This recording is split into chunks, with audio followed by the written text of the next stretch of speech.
All anyone wants in this life is a fair and fighting chance. A chance to make their voices heard, and a chance to stand up to the issues and injustices that they face. A chance to start at the same position in life as everyone else. However, because of hundreds of years of oppression and discrimination, not everyone starts at the same points in life. Some people will start further ahead than others, and some people will start further behind than others. Some people will grow up in a world that's designed for them, a world in which they'll never face a day of hatred in their lives. Then, there will be others whose whole life feels as if it's a continuous uphill battle, plagued by obstacles. There will be people who grow up with privilege, and there will be people who grow up lacking privilege. Privilege is defined by the Merriam-Webster Dictionary as a right or immunity granted as a peculiar benefit, advantage, or favor. Having privilege can range from something as simple as owning a driver's license to something as complex as the shade of your skin. Oftentimes, those with driver's license think it's just a normal, everyday object that anyone can obtain. But in reality, there's lots of barriers that can prevent you from obtaining a driver's license. The same goes with other types of privilege as well. Oftentimes, those with privilege don't know what it's like to live without privilege. They don't know what it's like to overcome obstacles and barriers that are placed in the way. It's important that we recognize privilege in our own lives, as it can be a very helpful tool. Personally, I didn't really recognize any of the privilege that I held in my life until I got to high school. All throughout grade school, I went to a really tiny private Catholic school, and I had grown up with the same 25, 30 classmates. Most of my classmates were white, Catholic, and middle class. When I got to high school, though, that all changed. Suddenly, I was attending a much larger private Catholic high school in downtown Dayton. White kids made up about half the school, and the other half was made of Black students, Hispanic students, and students of other backgrounds as well.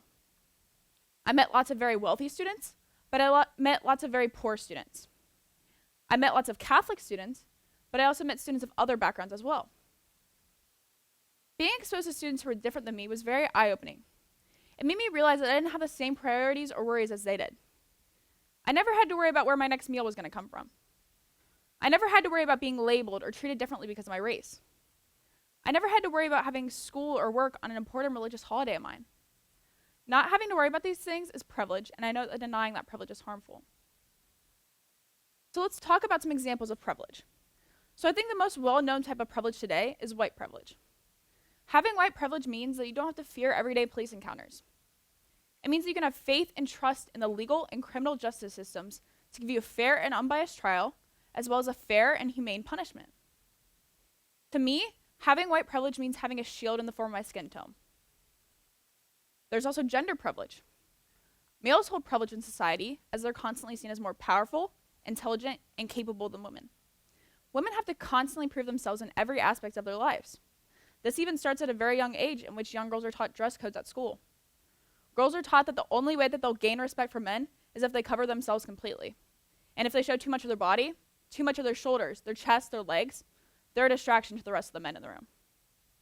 Do you know how many times me or my female classmates have had that talk versus how many times my male classmates have had that talk? Women also have to constantly fear their safety and well-being. The National Sexual Violence Resource Center approximates that one out of every 5 women, as compared to 1 out of every 71 men, will be raped at one point during their lives. This disparity reinforces the idea that women have to be constantly on guard. There's also cisgender privilege. In society, transgender people have to deal with constant invasive questions about their transitions, and they have to put up with being misgendered daily. Transgender people also have disproportionately higher rates of mental health issues and suicide attempts. It's important that we recognize the duality of gender privilege, as there's male privilege, but there's also cisgender privilege. One type of privilege that I don't think is recognized enough in society is religious privilege. I think that many people don't even realize it exists. But think about it. While the United States doesn't have an official national religion, how many times does Christianity get preference in society? How many Christian holidays do people get off school and work for, conveniently because there's breaks, such as winter break and spring break, right around major Christian holidays? What about people who celebrate holidays like Yom Kippur, Diwali, Ramadan, and other non-Christian religious holidays? Why don't they get the same time and flexibility off school and work as those who celebrate Christian holidays get? There's also heterosexual privilege. Heterosexual people hold privilege in society as they don't have to worry about being cut off or disowned by their friends and family simply because of who they love. Heterosexual people have the ability to be in a public and open relationship with the partner of their choice without having to fear any judgment or hatred from others. Heterosexual people don't have to constantly hear how sinful their lifestyles are or feel as if they're being shunned from their churches. In society, being straight is seen as a default, and anything outside of that is seen as deviant. Lastly, I want to bring light to socioeconomic privilege. Have you ever been homeless? Do you live in a food desert? Have you ever had to worry about whether or not the heat or the lights or the water will be on next month? Are you able to go to college or send your child to college without having to worry about the financial implications of it? Have you ever had to deal with the stigma or the judgment around the utilization of food stamps and other welfare programs? In 2020, the U.S. Census reported that over 30% of the city of Dayton lives in poverty. This makes it even more important that we recognize socioeconomic privilege in our own lives. These are only a few of the different types of privilege that exist, and there's certainly a lot more ways out there. So oftentimes, I think that people don't want to acknowledge the fact that they have privilege because they think it's a bad thing. They hear the term privilege or privileged, and they associate it with a negative connotation. They fear that if they label themselves or acknowledge having privilege in their lives, people will look at them differently in a bad sense. But I don't think that privilege is inherently a bad thing. Rather, I believe that it is the lack of acknowledgement for that privilege that makes it a bad thing. When someone refuses to acknowledge their privilege, they're pushing against social change and progress. They're standing in the way of people who've been fighting for change and justice for decades. I also think that people don't want to acknowledge the fact that they have privilege because they don't completely understand it. Oftentimes, when talking to people about privilege, I hear people say, "Oh, I don't have privilege. My life hasn't been easy. My life's been hard. I've struggled." Well, let me be clear. Having privilege doesn't mean that your life is easier than someone else's. Rather, it means that your life isn't being made harder because of a certain trait, such as your race or your sexual orientation. So in my life hasn't been easy. I've been bullied. I've dealt with mental health issues. I've transferred schools. I've had 3 major ankle surgeries. My life hasn't always been the best. But at the end of the day, my life has never, and most likely will never, be made harder because I'm white, or because I'm Catholic, or because I'm straight. That's privilege. So now that you're aware of what privilege is, what's next? So the first thing I recommend doing is educating yourself about issues of injustice and how you can help. You can do this by reading a book about redlining, or watching a documentary about police brutality. You can listen to a podcast about the gender pay gap, or attend a diversity and inclusion workshop. You can also talk with people in and outside of your community about important perspectives and experiences that they may share with you. However, it's important to remember that you can't rely on one person to be your sole form of education, as it's not their job to educate you, and it can be very exhausting for some people.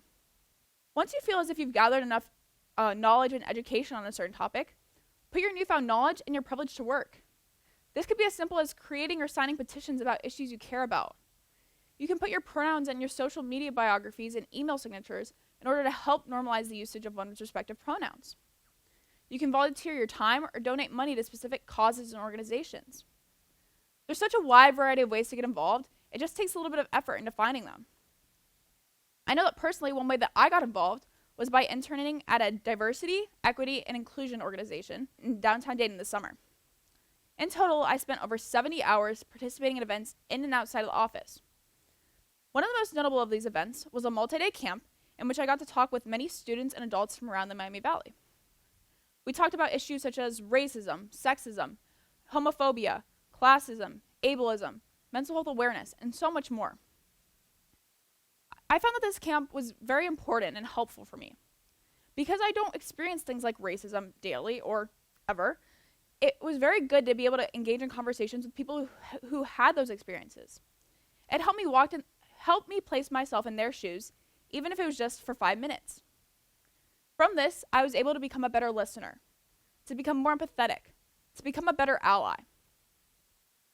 I'm very thankful that I found such a great organization that was able to help educate me, but also help put my education into action. In Dr. Martin Luther King Jr.'s 1963 letter from a Birmingham jail cell, Dr. King talks about how the complacency and silence of the white population hindered the progress of the civil rights movement. In his letter, Dr. King writes, "Whatever affects one directly affects all indirectly." I believe that this is an important concept that we can apply to our lives today.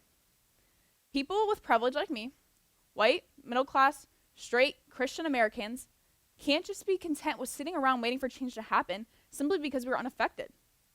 If we truly care and love our neighbor and our country, why are we sitting around not putting our privilege to use? Privilege that, when put to good use, can be very helpful in combating discrimination and hatred. However, when it's denied, it contributes to widespread ignorance and it obstructs justice. I challenge you all here today to leave this talk thinking about the ways that privilege exists in your life. Maybe it's obvious, like white privilege, or maybe it takes a little bit more thought and reflection to realize. Think about the chances and opportunities that you have had in life. Chances and opportunities that have put you ahead, that have put you where you are now. Chances and opportunities that the person sitting next to you may not have had. Now I want you to think about the ways that you can educate yourself, the ways that you can put your knowledge and your privilege to work. Think about the conversations you can have with people, no matter how difficult.